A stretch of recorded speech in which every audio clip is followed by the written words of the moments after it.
Talking on the sidelines of the ongoing 27th African Union Summit, African leaders said a return to stability and the continuation of the peace process in South Sudan are essential. We wanted a return to normalcy, and so we requested for things like a cessation of hostilities, the reopening of the airport, the humanitarian corridors, and things like that. So we are actually very encouraged because some of the requests we made have been implemented, and the rest, I think, are under consideration.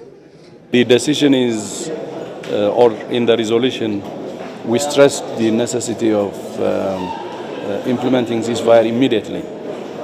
And we're happy that they actually implemented immediately. At the same time, almost immediately after that, there was a statement from both sides.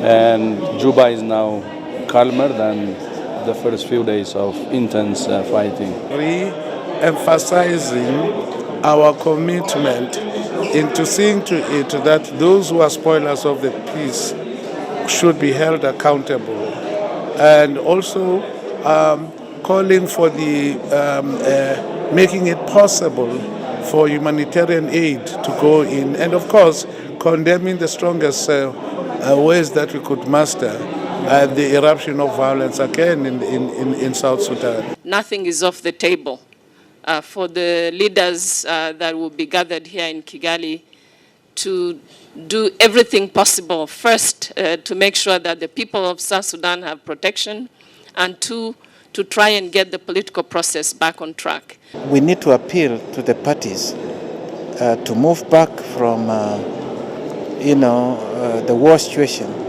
and start constructively to work for peace and develop the country. Intense gunfire erupted again in South Sudan's capital city, Juba, this month, as the renewed fighting threatened to send the world's youngest country back to all-out civil war. The latest clashes between opposition and government forces have been the most violent in Juba since the end of the country's 2-year civil war in August 2015.